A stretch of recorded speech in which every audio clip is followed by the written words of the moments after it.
ಇಂದು ನಾಡಿನೆಲ್ಲೆಡೆ 78ನೇ ಸ್ವಾತಂತ್ರ್ಯೋತ್ಸವ ಸಂಭ್ರಮ ಮನೆ ಮಾಡಿತ್ತು. ಜಿಲ್ಲೆಗಳಲ್ಲಿ ಉಸ್ತುವಾರಿ ಸಚಿವರು ಧ್ವಜಾರೋಹಣ ಮಾಡಿದ್ರೆ ಬೆಂಗಳೂರಿನಲ್ಲಿ ಸಿಎಂ ಧ್ವಜ ಹಾರಿಸಿದ್ರು. ಗ್ಯಾರಂಟಿ ಯೋಜನೆಗಳ ಪರಿಷ್ಕರಣೆ ಇಲ್ಲ ಅಂತ ಸಿಎಂ ಅಭಯ ನೀಡಿದ್ರೆ ಸಚಿವರು ಮಾತ್ರ ಪರಿಷ್ಕರಣೆ ಅಂತಿದ್ದಾರೆ.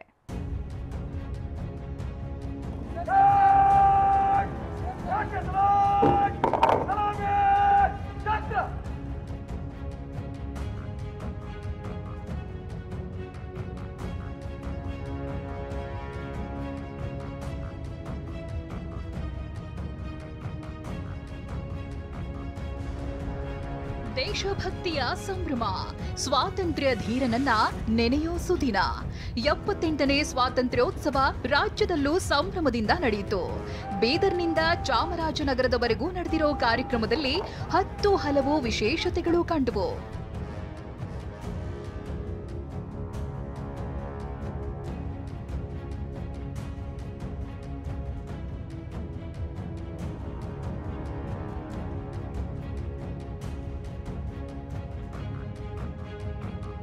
ನಾಡಿನ ಉದ್ದಗಲಕ್ಕೂ 78ನೇ ಸ್ವಾತಂತ್ರ್ಯೋತ್ಸವ.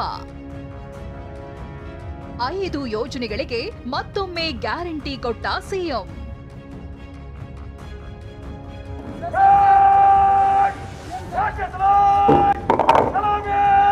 ಬೆಂಗಳೂರಿನ ಮಾಣಿಕ್ ಷಾ ಪರೇಡ್ ಮೈದಾನದಲ್ಲಿ ನಡೆದ ಅದ್ದೂರಿ ಕಾರ್ಯಕ್ರಮದಲ್ಲಿ ಮುಖ್ಯಮಂತ್ರಿ ಸಿದ್ದರಾಮಯ್ಯ ಧ್ವಜಾರೋಹಣ ನೆರವೇರಿಸಿದ್ರು. ತಮ್ಮ ಭಾಷಣದಲ್ಲಿ ಗ್ಯಾರಂಟಿ ಯೋಜನೆಗಳ ಬಗ್ಗೆ ಪ್ರಸ್ತಾಪಿಸಿದ ಸಿಎಂ, ಈವರೆಗೂ 25,000 ಕೋಟಿ ಹಣ ಖರ್ಚು ಮಾಡಿದ್ದೇವೆ, 5 ಗ್ಯಾರಂಟಿಗಳು ಮುಂದುವರಿಯಲಿವೆ ಅಂದ್ರು. ಈ ಯೋಜನೆಗಳು ಮುಂದುವರಿಯಲಿವೆ. ಮಾತ್ರವಲ್ಲ, ಈ ಯೋಜನೆಗಳಿಂದ ರಾಜ್ಯ ದಿವಾಳಿಯಾಗುತ್ತಿದೆ ಎಂದು ಭವಿಷ್ಯ ನುಡಿದವರಿಗೆ ರಾಜ್ಯದಲ್ಲಿ ಆರ್ಥಿಕ ಬೆಳವಣಿಗೆಯನ್ನು ಸಾಧಿಸಿ ತೋರಿಸುವ ಮೂಲಕ ನಾವು ಉತ್ತರಿಸಲಿದ್ದೇವೆ.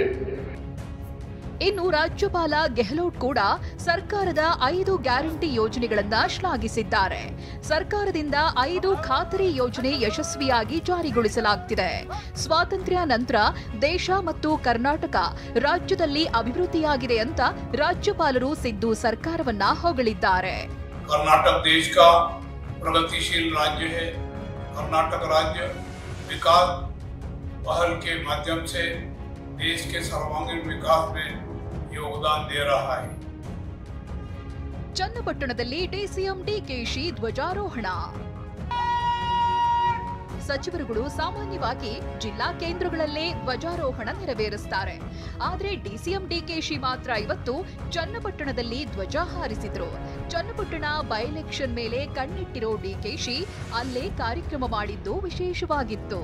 ಇನ್ನು ಡಿಸಿಎಂ ಪಕ್ಕದಲ್ಲೇ ಬಿಜೆಪಿಯ ಸಿಪಿ ಯೋಗೇಶ್ವರ್ ಕೂತಿದ್ದು ಕುತೂಹಲಕ್ಕೆ ಕಾರಣವಾಗಿದೆ. ವಿಜಯಪುರದಲ್ಲಿ ಸಚಿವ ಎಂಬಿ ಪಾಟೀಲ್, ಬೀದರ್ನಲ್ಲಿ ಈಶ್ವರ್ ಖಂಡ್ರೆ ಧ್ವಜಾರೋಹಣ ನೆರವೇರಿಸಿದ್ರೆ ಮೈಸೂರಿನಲ್ಲಿ ಡಾಕ್ಟರ್ ಎಚ್ಸಿ ಮಹದೇವಪ್ಪ ಧ್ವಜ ಹಾರಿಸಿದ್ರು. ಇನ್ನು ಬಳ್ಳಾರಿ ಜಿಲ್ಲೆಗೆ ಉಸ್ತುವಾರಿಯಾಗಿದ್ದ ನಾಗೇಂದ್ರ ರಾಜೀನಾಮೆ ನೀಡಿ ಜೈಲು ಸೇರಿದ್ದಾರೆ. ಹೀಗಾಗಿ ಬಳ್ಳಾರಿಯಲ್ಲಿ ಕಂದಾಯ ಸಚಿವ ಕೃಷ್ಣ ಬೈರೇಗೌಡ ಧ್ವಜಾರೋಹಣ ಮಾಡಿದ್ರು. ಕಾರವಾರದ ಕಾರ್ಯಕ್ರಮದಲ್ಲಿ ಮಾತನಾಡಿದ ಸಚಿವ ಮಂಕಾಳ್ ವೈದ್ಯ, 5 ಗ್ಯಾರಂಟಿಗಳನ್ನ ಪರಿಷ್ಕರಣೆ ಮಾಡ್ತೀವಿ ಅಂದ್ರು. ಎಲ್ಲ ಯೋಜನೆನೂ ಫ್ರೀನೇ ಇರ್ತದೆ, 5 ಯೋಜನೆನೂ ಫ್ರೀನೇ ಇರ್ತದೆ. ಉಳ್ಳವರಿಗೆ ಅಲ್ಲ, ಮಾನದಂಡ ದೊಡ್ಡವರೆಲ್ಲ ಸೇರಿಕೊಂಡು, ಅಧಿಕಾರಿಗಳೆಲ್ಲ ಸೇರಿಕೊಂಡು ಒಂದು ನಿರ್ಧಾರಕ್ಕೆ ಬರೋದವರಿಗೆ ನಾವು ಏನು ಹೇಳಲಿಕ್ಕೆ ಆಗೋದಿಲ್ಲ. ಕರುನಾಡಿನ ಉದ್ದಗಲಕ್ಕೂ ಸ್ವಾತಂತ್ರ್ಯೋತ್ಸವವನ್ನ ಅದ್ದೂರಿಯಾಗಿ ಆಚರಿಸಲಾಗಿದ್ದು, ಇಲ್ಲೂ ಗ್ಯಾರಂಟಿ ವಿಷಯಗಳೇ ಹೆಚ್ಚು ಚರ್ಚೆಯಾಗಿವೆ. Bureau report, TV9.